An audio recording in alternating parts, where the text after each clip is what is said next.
Good afternoon. Good afternoon. How are you today? I'm great. How about yourself? I cannot complain. I am moving from one day to the next, best way I know how. Amen. Amen. So you know how this works. Please tell me your name and share anything with us that will help us get to know you a little bit better. All right, perfect. So my name is Hensey Fenton. I am currently working for a federal judge on a U.S. Circuit Court of Appeals. Let's see, I graduated from George Washington University in 2016, where I studied international affairs, Arabic, and history. While I was there, I was able to study abroad in the Middle East. I lived in Dubai for around 6-7 months, studied Arabic, translation, interpersonal communications with Arabs, non-Arabs, and Islam. I graduated from Duke Law in 2019, so last summer. So I've been a lawyer for 1 year. After I finish up my clerkship here in October, I will be heading to Washington, D.C., where I'll be an associate with Covington and Burling. Okay, that's wonderful. Tell us a little bit about your experience in the Middle East. What was that like? And what did you gain from it? What was the takeaway? I have amazing time. A lot of my family was very nervous about me going to the Middle East because of, our Western perceptions of the Middle East and how, the Middle East is portrayed through the media and et cetera.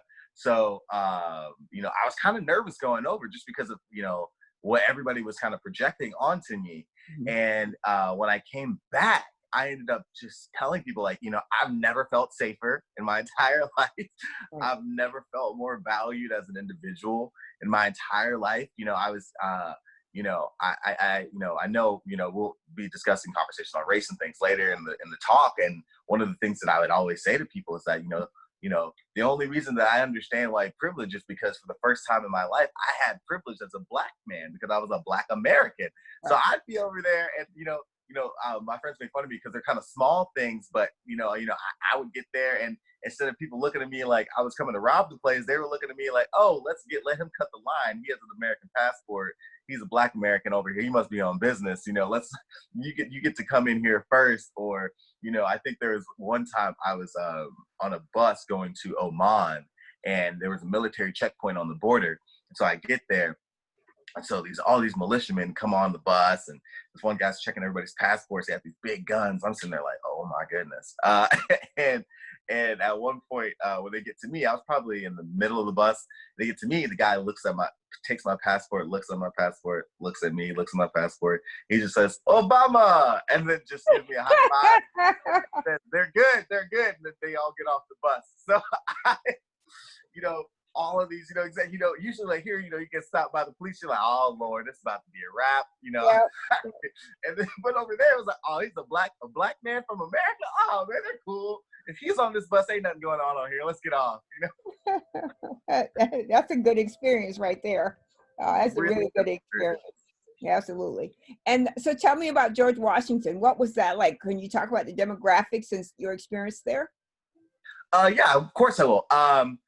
So George Washington University is a predominantly white institution. I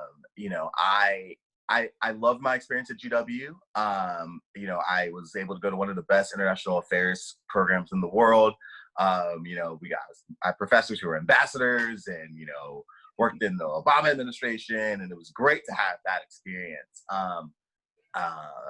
But when it comes to demographics and race, it was kind of tough for me at first coming, because I'm originally from Charlotte, North Carolina. I don't think I said that at first. I'm originally from Charlotte, which we have a very heavily Black population. And so I grew up around a lot of Black people, and then I went to GW and I was not surrounded by a lot of Black people. And, I think for me, I kind of also probably fell into the trap of assuming that white folks in the North were less problematic than the white folks in the South that I grew up with, because I grew up with, I remember in middle school, like the white boys threatening to burn crosses in my yard and, threatening, call me the N-word and all this other stuff. But the first time where I had the N-word used towards me in a violent way, where someone attacked me and also called me the N-word, was in a fraternity house on campus at George Washington. The white guy from Connecticut, who now works at this like think tank on justice and inequality in New York City. So that's pretty good. Right. So you know, it was kind of the first time where I really realized, like, oh my goodness, it's not better up north. Right. Know, it's not like, you know, that false idea that, you know, the North and the liberals don't have the same problems with racism as we do, right? And I remember telling my mom that side, and she's like, baby, I don't know why you thought that, because my dad grew up in Boston. And so whenever we would go back to Boston, I remember growing up and thinking that Boston was a predominantly Black city, because whenever we went to Boston, right? That's what I'm saying. But whenever I was in Boston, I was only surrounded by, because my family was from the West Indies, from an island called Montserrat. So I was only surrounded with like Montserratians and Jamaicans, or, you know, or like Bayesian people from Barbados, or, you know, other West Indian folks. So I was just only surrounded by Black people, the neighborhood I was in, and everything, just every time I would go to Boston. And I think it was maybe 12 when I went to Boston proper, like Boston, like where, you know, you see Cheers, and where you know, the Boston Aquarium, and I remember like tugging on my mom, and I was like, where all these white people come from? I like it. But it was, I think, because Boston's so segregated. It's one of the most segregated cities in the country. Absolutely. And it's in Massachusetts, which is like the beacon of American democracy, right? So, you know, you would assume that would be the place where, oh, it's up north, blah, blah, blah. But, you know, my auntie was, you know, somebody called her the N-word when she was driving, coming out one of the tunnels last month. Mm-hmm. You know? So I think that was a really good eye-opening, you know, experience for me, like going to school in DC, where, you know, in my school, most people came from the tri-state, so New York, New Jersey, Connecticut, where most people, you know, all these people from up north, like, I won't have to deal with this stuff. And it was, a lot of instances, it was worse than what I dealt with back home. Absolutely. And so then you came to Duke. How was the GW experience different from the Duke experience, the Duke Law experience? I think that for me, I was more, I'll say it this way. There was a person, she's an actress, she plays on Insecure, and she posted a video, and she was explaining how, you know, I think at the time when George Floyd happened, a lot of white Americans were reaching out to Black colleagues, asking them, you know, what's going on? Like, explain to me your injustice, right? And she said, I don't want to have to do that, because I had to teach myself about it, because we don't talk about it you guys don't teach us about it in school. Right? And GW was that experience for me where once I started experiencing those things and realizing, oh my goodness, it's not better up here, it kind of pushed me to go and dive in and do my own research, do my own learnings, and reading Stokely Carmichael, and reading, you know, all of the major civil rights leaders, and putting myself in a position where I was able to call out injustice in a more articulate way. Because when I first got to GW, I knew what injustice was, because I experienced it every day of my life, but being able to call it out in an intellectual way that would allow white people to be able to internalize and accept, that was the journey that I had at GW, like figuring out, you know, how I could put the injustice I experienced in a intellectual box, and then produce something that was cognizable and digestible to non-Black people. And that was the work that I had to put in, just to be able to say what you're doing is wrong. Right? And so when I got to do law, I had already had that experience. So I wasn't as much at a disadvantage as I was when I got to GW. I was able to just call it out. Right. And I think that was the difference from GW to Duke Law. I think that the racial bias, the implicit bias, the racism, all of that stuff was still there, right, at Duke. But me being able to call it out made it easier for me to have to deal with, because people didn't have to always say, oh, well, how is what I did wrong? And I wasn't able to explain that. Yeah. And so, did you feel supported at both universities, or being a Black person in a predominantly white university, did you feel like you had support and a commitment from the leaderships in those schools to see that you succeed and stand with you when you had troubles and tribulations? No, not from an institutionalized level, but definitely from an individual professor level. Yeah. Individual people on campus who I reached out to, or who reached out to me to make sure that I was okay, or checked up on, right? From GW's perspective, it was individual professors who I had in class who were like, oh, whose office hours I went to, who, I think, and at GW, we didn't have a lot of Black professors, and especially in the field of foreign policy, there are not a lot of Black people in that profession at all. I think we got a Black dean my senior year, and everybody was shook. I was like, what? I was like, this man got his PhD from Cambridge and was ambassador to the African Union. I was like, and when he came, I only really got to know him for a semester. Yeah. But when he came, like, he really made sure that he was a support system for me. Like, he would always have these events like jazz with Dean B, and he would invite me, and we'd like, he'd buy buy the students who were of age like drinks, and we talk, and like, let's talk about jazz and listen to jazz and stuff. And he really made sure to provide that kind of commitment. But besides that, and the few individual professors, no, not really at GW. And then at Duke, obviously people like yourself who reach out to the Black students and provide us with an environment where we can come and eat some good food, especially those of us from the South who enjoy soul food, Southern food, and we come. I remember I came over, I was like, is that fried catfish? I was like, what? I was like, hold up. Being able to like be with each other and just be ourselves, like that kind of stuff, that support was there. Individual professors, I'll give a shout out to, Professor Cox, who I think did one of these talks with you. You did.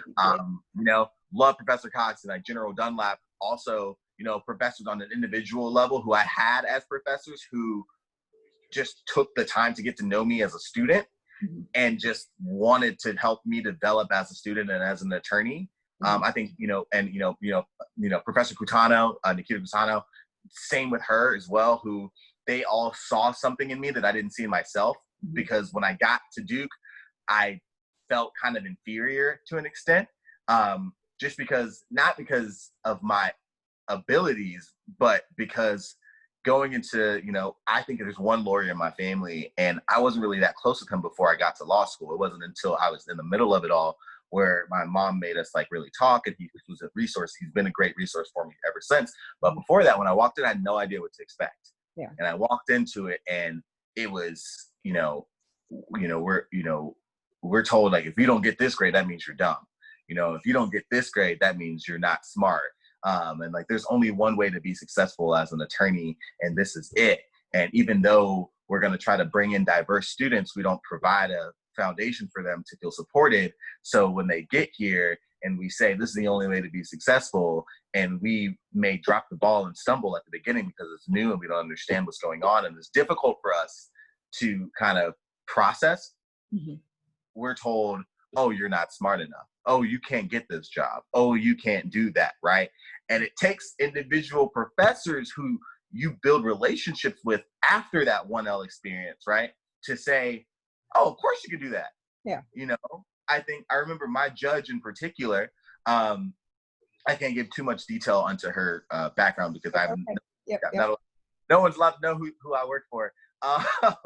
But my judge in particular, I remember when I met her and she asked me to apply, I was kind of like, whoa, a big circuit clerkship. I was like, I don't know if I'm good enough for that, and I had like Professor Cutano be like, of course you are. Like, boy, if you don't apply for that position, you must have lost your mind.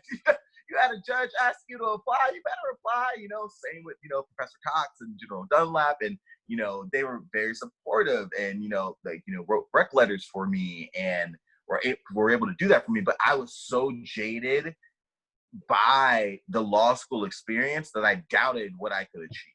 Yeah. Well, I hope you've gotten over that by now, right? Just it's a work in progress. I think the last time we talked, I told you that I published an article on cyber warfare. Yeah. And it was I was just selected as one of the most thought-provoking and most important articles on cyber technology and the law for 2020. Send me a link to that? Oh yeah, of course I will. Yeah, of course I will. Because I'll put that in your posting when I upload the video. I'll put all that in there, so when people look for you, they can link you and that together. Oh, perfect. Thank you. I always look at Amen. Always. My children, all those Black law students, my children, make sure they have something to eat and someplace to go and relax and not be stressed out. Absolutely. Thank you. Absolutely. Always been that resource for us. Absolutely. So I want to ask you about an experience you had at Duke Law. Yes, ma'am. And you know what I'm going to ask you. You saw my eyes got big. Can you tell us a little bit about that and how that was resolved and how you felt on the other side of it? Yes. So I'll do long story short. Just myself and a bunch of law students were at an event. It was like a bar crawl kind of event.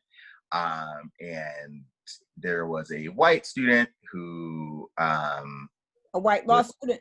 A white law student. Yes, ma'am. White law student who was seemed to me to be very inebriated, possibly on cocaine, based off of the way his eyes were dilated and things like that. And it started off as he tried to get me alone in the bar, and because he seemed to be upset that I think it was his girlfriend was talking to me. And I remember, looking back at one of my friends who's also Black and saying like, hey, can you come with me, man? Because like, this is weird because there's really no one in this bar. I don't know why he wants to meet me in this bar and like talk about whatever. I have nothing to talk about. I don't really know him like that. And long story short, he just started to get very aggressive, and I left, and one of my friends was trying to defend me and be like, hey, like, don't talk to my friend like that. And I'm a conflict avoider, so I'm like, gotta go. Not trying to do this. And so my friend and I, we leave this one particular bar to meet all of our other friends at a bar that's about a block up. And this guy like runs out of the bar here, and he's like, I'm gonna effing kill you guys. Like, starts screaming and yelling at us, all this other stuff. And so whatever, we go to the next bar. I forget about it completely. I'm in this other bar just having a good time, talking to my friends. It's our last year of law school. This is right before finals. And next thing you know, this guy just like storms into the bar, like the door swings open. It was a glass door. I swore the glass is gonna shatter, and is like screaming at my friend, like, I'm gonna effing kill you. I'm gonna effing kill you. And it was really scary and frightening. And that happened about 3 times where this guy was storming in here. And I think I had other students check up on me after the fact, and they're like, it sounded like it was a wild wildebeest trying to be restrained. He was just screaming and yelling like a wild boar, when it got caught. And I think at one point, I heard of a few people who were trying to control him that had blood on their hands and stuff because of how forceful how forceful he was. And he threatened to kill me, 2 of my other Black male law student friends. And so after his friends push him out, and because I go out, I'm like, hey, if you guys can get him, I'm calling the police. Like, I mean, and it was more of a threat because I wasn't actually going to call the cops, because it's like, that could go wrong. It could go completely wrong. You got 3 Black men and then this white man, and I call them, and I'm like, he's trying to attack us. They're not even gonna think twice. They're gonna look at the demographics and be like, all right, these Black men, they're the problem, Right. And I'll put it in the back of the police car. Not about to call Durham County Police for that. Not today. And so when the Central Park jogger with her dog off the leash, did you have a flashback? when I saw that, I can't. And that's the thing. That's, I mean, not to get off of the tangent, but that's the thing about, you know, it's like, oh, they're here to protect and serve. It's like, well, we don't feel that way. Right. We don't feel that way. I still, as an attorney who works for the federal government, I carry my federal ID badge with me everywhere I am, everywhere I go. Absolutely. So if I stop, I'm like, hey, I'm an attorney with the federal government, like, you know, or, you know, even if it's me walking into my own courthouse, my place, establishment of work, and the U.S. Marshals there that protect us, even when I walk in there, it took them 6 months to not look at me like I was suspect. So when I walk in, I always like, hey, you guys, how's it going? Doing all right today? And they're like, oh, is that? Oh, that's just y'all. That's cool. But it's always like a pause. Like, who is this black man walking in here? And God forbid I walk in on the weekend with with sweatpants on. It's over. And don't wear no hoodies either. No hoodies in the winter. You know, make sure you know. Can't do any of that because then I'll look like the typical black threat, right? Absolutely. You know, make sure you're on your best behavior at all times. Okay, so back to the story. Sorry about that. No, it's okay. It's okay. And so I ended up writing an email to one of the deans, and very responsive. Like, this seems very serious. They get other deans involved, and you know, they take it very seriously at first. But I didn't feel like things were really happening. And you know, again, you know, like I said, I'm a conflict avoider, so I usually don't like conflict and friction. But I have a tendency to be able to advocate for other people more than I can advocate for myself as an individual. Yes, we do. And I had multiple people come up to me and say, Hensey, thank you for what you're doing, because this same individual drunkenly came up to me and twisted my arm behind my back and threatened to break it. But I was too afraid to go to the school and say something. Wow. Or thank you, this person was harassing me and showing up at my apartment drunk at 3 a.m, trying to get me to come downstairs. It was a female student, but you know, I didn't want to say anything to the school. I was too afraid to say anything to the school. I didn't think the school would do anything. And like I said, at the time I was vice president of the law school, so I really had it upon myself to be like, okay, like, these are people who voted for me to be able to be in this position to have these conversations and relationships with deans. So I really started saying like, hey, there are other people who have the same experience with this individual. Like, this individual is a threat to this campus and to the students here in the building. And so, you know, at first it seemed like they were going really slow. At first I'm like, okay, they're taking this seriously. And then we didn't hear anything for a while. Then we started getting black faculty involved to kind of like drive the ball. I think Professor Jones was like, you know, was in the meetings with us and the dean, you know, being like, hey, I'm gonna make sure that you guys are gonna take this seriously. So I love Professor Jones. We all do. And was really there. And it took like faculty coming in and doing that. I think I got to one point where I even told General Dunlap, I was like, you know, this is going on. And he's like, I was a military judge and I even haven't seen people act out like this. Right. And nothing happened to them. And so obviously, because of, you know, privacy laws and things like that, we don't know exactly what happened to the student, the specifics, but from what I gathered from the other students who were at the law school before he graduated, because he was still allowed to graduate, still allowed to be a student, he had to take classes remotely. Right. While you had to come to campus, right? While you had to, yes. And I think at one point they weren't going to do anything. And honestly, you know, I don't really tell this side of the story often. But at one point they allowed him to still be on campus, and I had a class with him. Wow. And this class, small room with maybe 20 students. Mm-hmm. And he would sit across this classroom and just stare at me. Wow. With this like evil, like, you know, I'm going to kill you, like stare, the same kind of stare he had at that bar. Mm-hmm.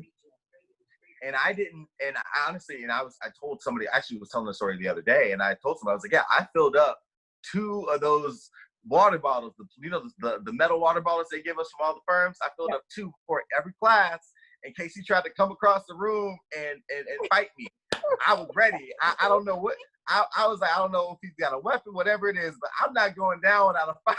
He tried to, and I was, and I was explaining to the deans, like, I literally have, I was like clenching my teeth at night because I was so stressed and like scared of the situation.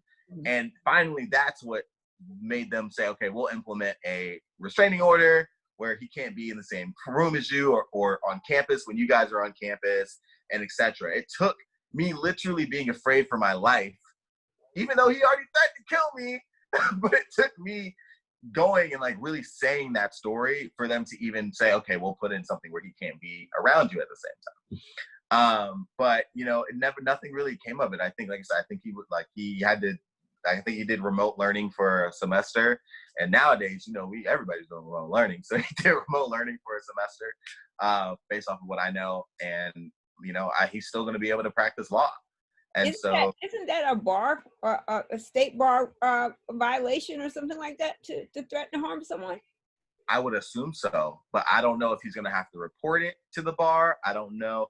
I would assume he would have to report it to the bar. I would assume that would be on the disciplinary record with the law school. That would have to be disclosed to the bar. For what I know, I think the person's working in New York at a law firm in New York. Well, guess not, huh? Right. So I think I'm not sure. I just did my character in fitness, so I know I would have disclosed that. But not all of us. Some of us feel entitled and feel like they don't need to disclose certain things. So how do you see that in the context of where we are now between, this virus and the Black Lives Matter movement? So, there's a lot of talk about white privilege, white fragility, white supremacy, all these nice things that we can attribute to them and their behaviors. And yet still we're the ones that's being killed. We're the ones who are economically and socially and health-wise on the frail end of acceptability, right? So, I watched something on CNN this morning, and they said that the majority of people in Florida are dying are Latino or Hispanic people.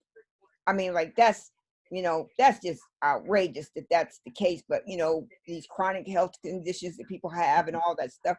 How do you see from that experience to where you are now, how the whole society sees us as Black people? I think it all comes down to the value on Black life. And I think that there's just the value that's attributable to Black bodies has always, and honestly will probably forever be, less than that attributable to white bodies.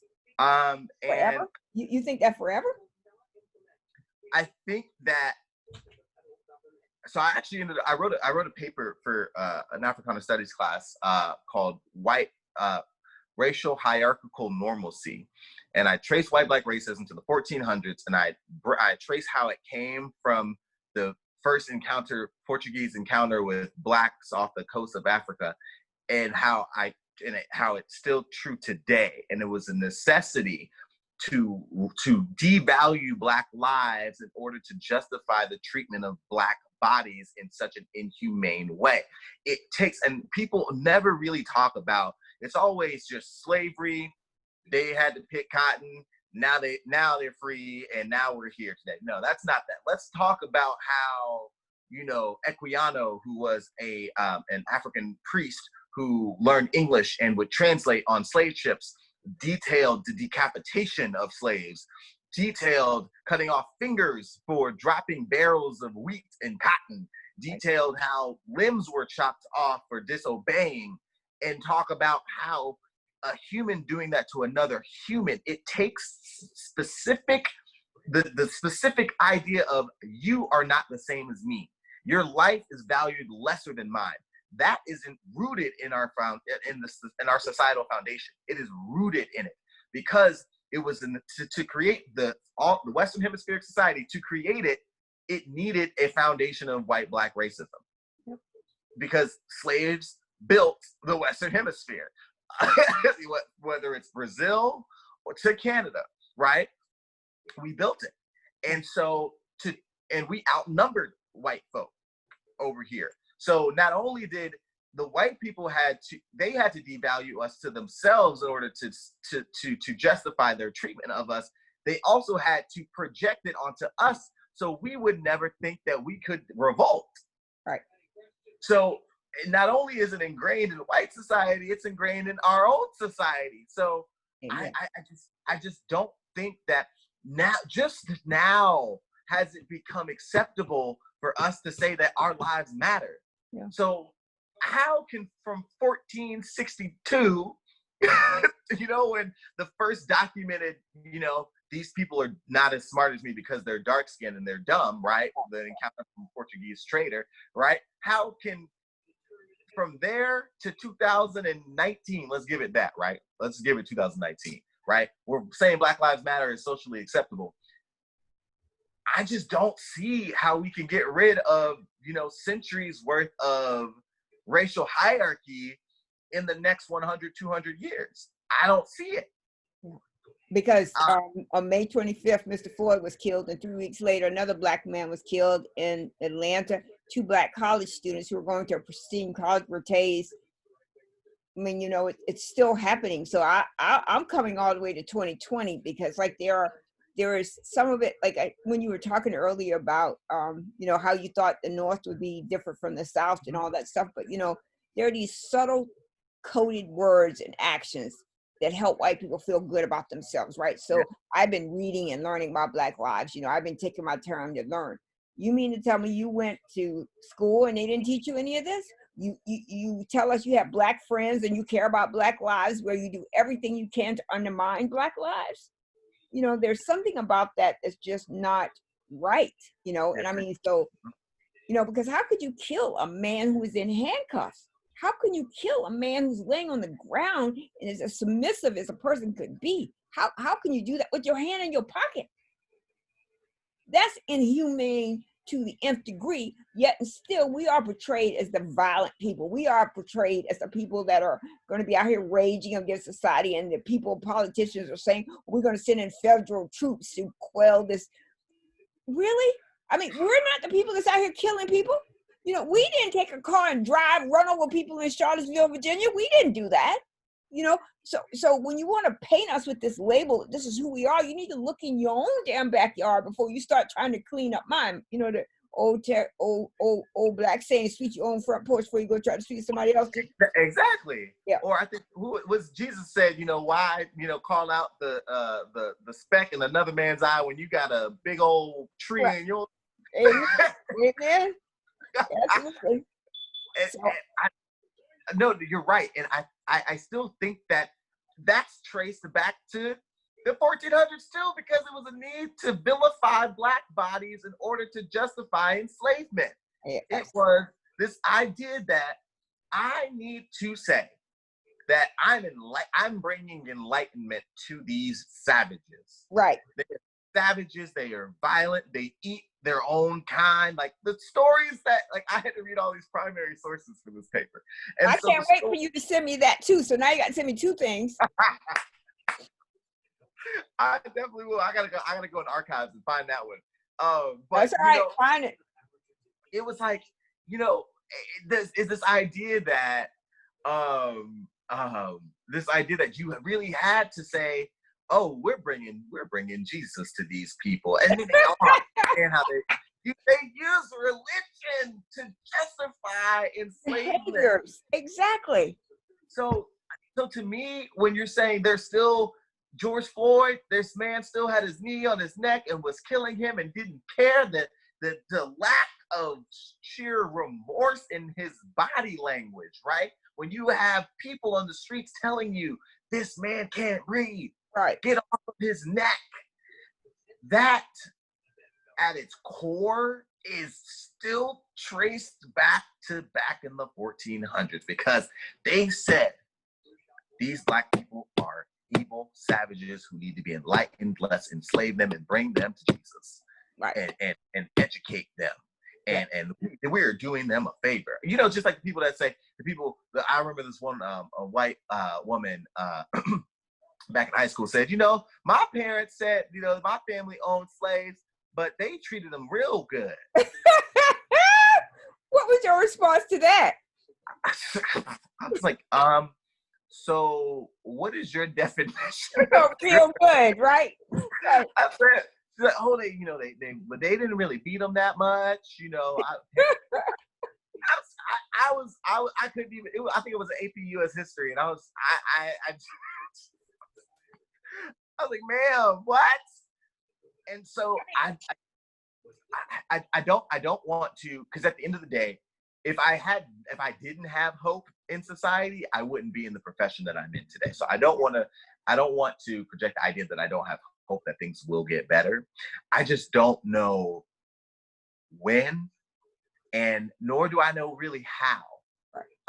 All I know is I think that, and I've expressed this to, I think we talked about this last time, is this idea that I really believe that people like us have to be put in these spaces where we can convey the Black experience, the Black and brown experience, because even though it's a little bit different, because, I'm half West Indian, immigrant family, half country Georgia dirt road. So, I think that, so when things on immigration come up, people don't expect for me to have a heartfelt connection to the DACA recipients. But then I think about my grandfather when he's telling me that he got off the plane in Boston during the snowstorm in flip-flop shorts and a short sleeve shirt. So I think that we have to be in these spaces in order to express this experience to non-Black people who are in positions of power. Because although, and I think I said this last time, my friend who said the civil rights movement was us fighting to exist just in the same spaces, and how this Black Lives Matter movement is us fighting for our lives to matter, and how the next movement is going to be us fighting for influence. I really believe that that is the trajectory, because now it's imperative for us to be in these spaces, right? Because people like you, y'all, we were put on your shoulders, right? People like you who are doctors, who are out here killing the game back when people told you that you had to go into the back of the grocery store to pick up your groceries, not the front, right? And you still, but God, through that, you still got to where you are, right? We're on your shoulders, right? So I think now we have to do the same thing for the upcoming generation. And I think that's imperative for us to be in these spaces and to be able to speak up. And because although, and I said my friends and I, we disagree on this a little bit, although, it is imperative for us to stand up and to build our own, simultaneously, every time we've tried to do that, it's been knocked down. Right. So whether it's Black Wall Street, whether it is the end of Reconstruction, whatever point in history you want to point at, right? Every time we tried to build and have progress, it's always pushed back. Yeah. So since y'all don't want to let us do that, right? We need to get into where you guys are, and we need to be able to get to those people who are in those positions of power and say, you got to do something about this. You got to do X. You got to do Y. I think the example I gave you last time was at Bank of America, where, Bank of America dedicated $1 billion towards fighting racial injustice over the next 4 years, right?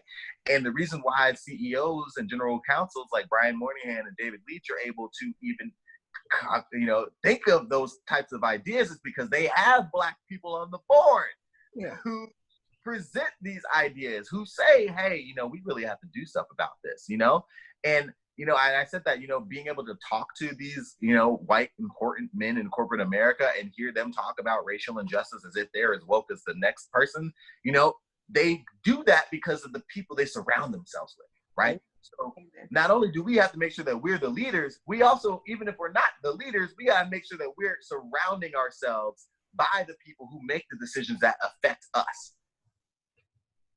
Because it's always, sorry, go ahead. No, I think that's absolutely right. I would only add this little small bit of caution. Yes, for every 10 steps we walk forward, they push us 100 steps back, right? So I think your optimism is founded and sound, but I just think that, it's going to take the people who hold the power a long time to let it go. So, I mean, where you went to school and where I worked, there's this lip service to diversity, right? There's this lip service to this, so we're going to have moment to think about Juneteenth, and we're going to bring all these voices together to talk about Black Lives Matter. And yet still every single day you're doing all you can to grind it away. So we can say we've said these things, we can say we put these things in place, but in reality we have not. So I do want to say, make one recommendation to you. So when you go back to GW and you go back there and teach, you need to make sure you teach foreign relations and foreign policy. So just put that on your vision board. But you know, when you get tired of being a lawyer, you're gonna go back there so some Black kid can see I can be this. And I think for all of my Balsa children, I don't know how many of y'all, I probably got 200 of y'all by now, but for all my Balsa children, you all have an obligation to bring along with you the next one, you know. So am I my brother's keeper? Yes, I am. You are. And so you're in this important job. You're gonna have another important job in a little while. You need to come back and bring the next Black young kid who's going to experience all the things you experience, you know, maybe not nobody threatening to kill him and get away with it, but you're going to see another Black kid is going to go through all the trials and tribulations where people tell you you're not smart enough, you don't belong here and all that stuff, to give them the strength to make it through that path. Because I'm gonna tell you something, it's an arduous path. I so often to talk about what it means to be a Black person in America. It means to be subject to your life being extinguished. It means subject to your job being gone for no reason at all. As we look at these emerging technologies that are coming along, more Black and brown people are going to be displaced than anyone else. The middle class is going to shrink. You know, it's going to come more down there in that low wage or low income part, and the 1%ers are going to get richer. I agree.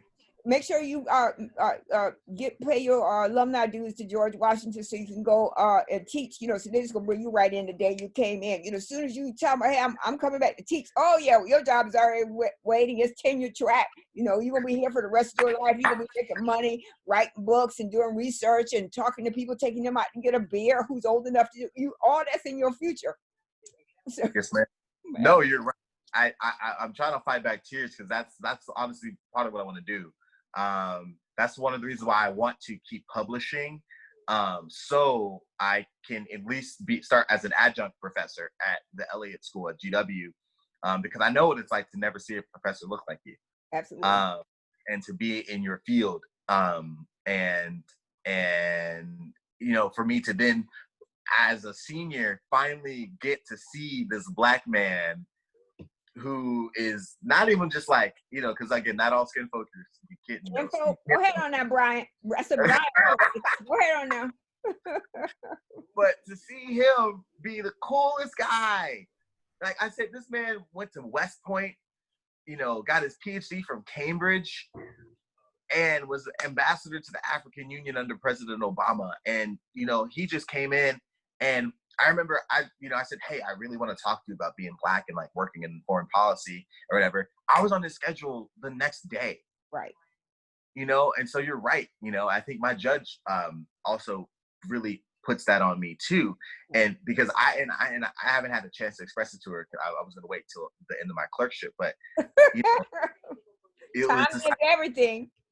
You know, and you know, but the thing for me is just that before her, and it's hard to admit this, but before her, like the confidence that I had in myself, you know, comparatively before I got the clerkship until now, it just like her sheer faith in me and my product and my ability, you know, her saying, you know, you're good enough for, she's like, you know, my first assignments I turned in my first memos, and I was sitting there like, oh my goodness, like, you know, she's gonna tell me I need to go back to law school. And, you know, she was just like, oh my goodness, like the fact that this is phenomenal work. The fact that you just graduated from law school and you're able to, you know, this is the product you're turning in, like this is great work. And I was like, you know, but to just like the sheer, I think I always tell the story, you know, my last semester of law school was by far the best, like the highest GPA I've ever seen in my life, right? And that was the semester I found out I got the clerkship, right? So it was crazy because all the other semesters, you know, I did okay, right? Enough to be here. But it wasn't, when I got that clerkship, it was like this idea like, oh my, I can do it, you know?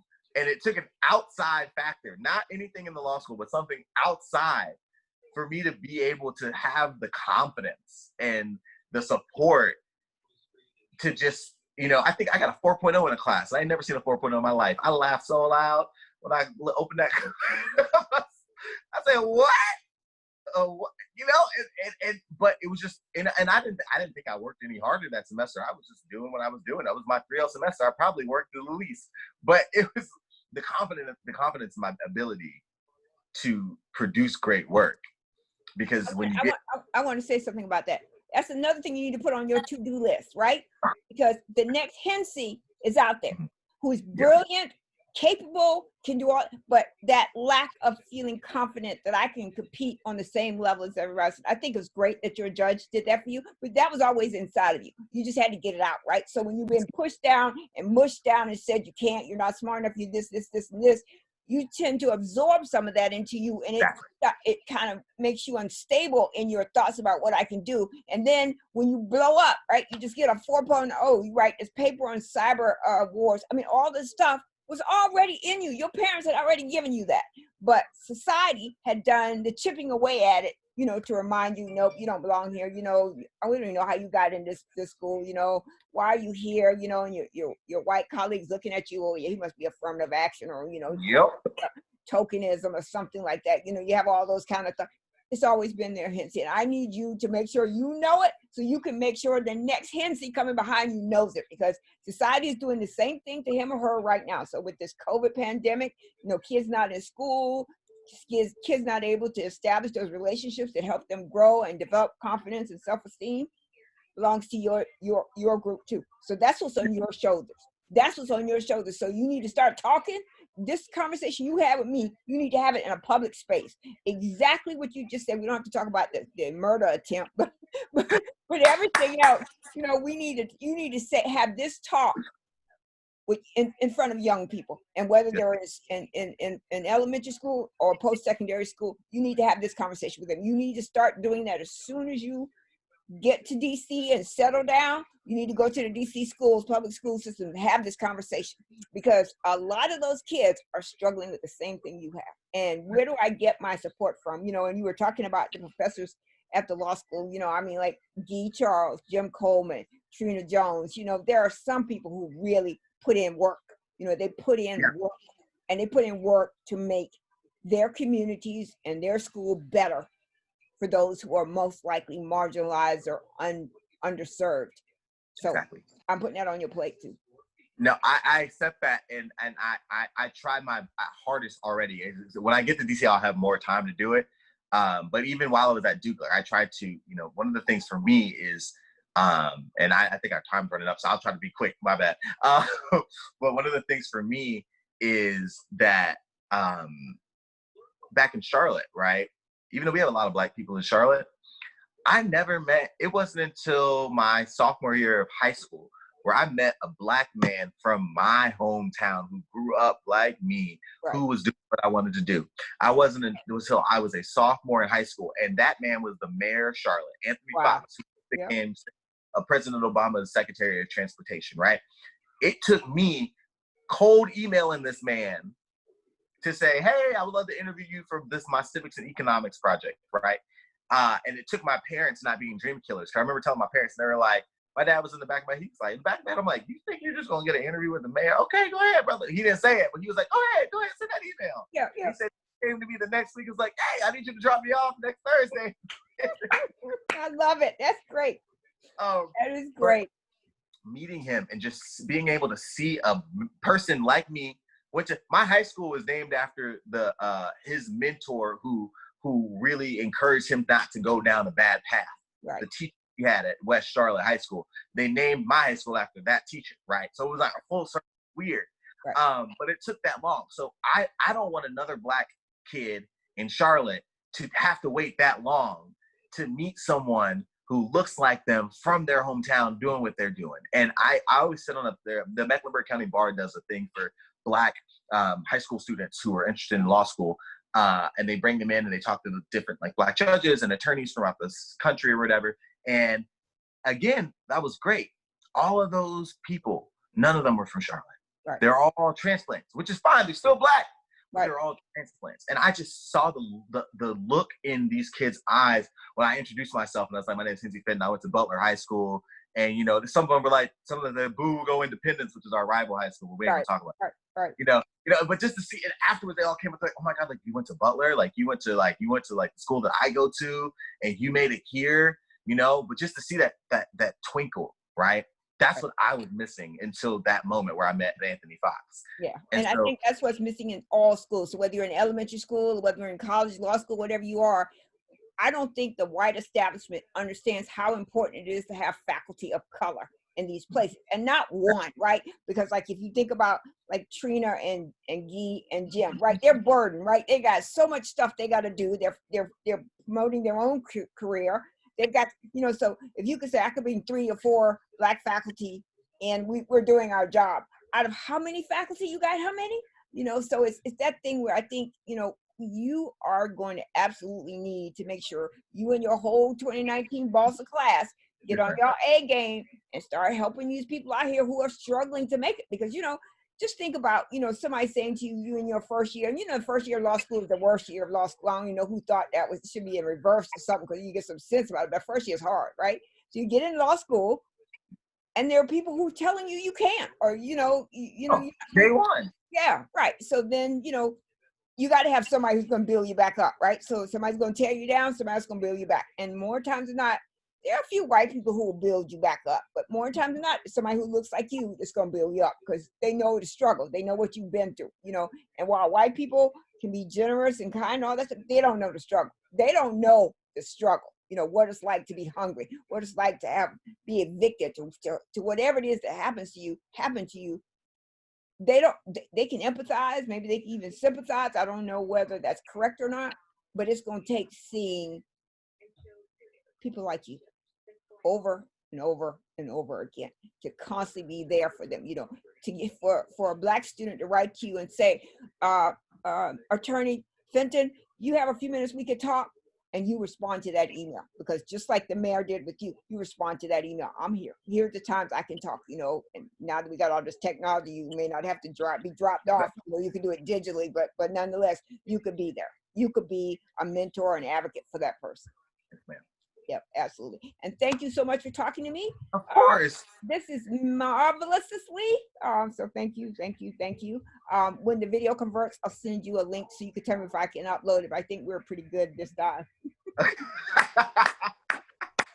So I was trying. I was holding it in. Yeah. So don't forget to send me them 2 papers now. The link to the cyber war and the other, because I really want to read the one about the looking back at slavery. Because I think I told you this the last time we talked. Melanie, I think it was Melanie. I don't remember who it was. Somebody first told me the history of the police, how police became. Oh yeah. Yeah. Right. And so these chats have been so helpful for me, because I've been learning, but it's so painful to hear the stories that people tell about what it's like to be Black and brown in America, and probably in the whole wide world, with the exception of Dubai. You think I can go to Dubai?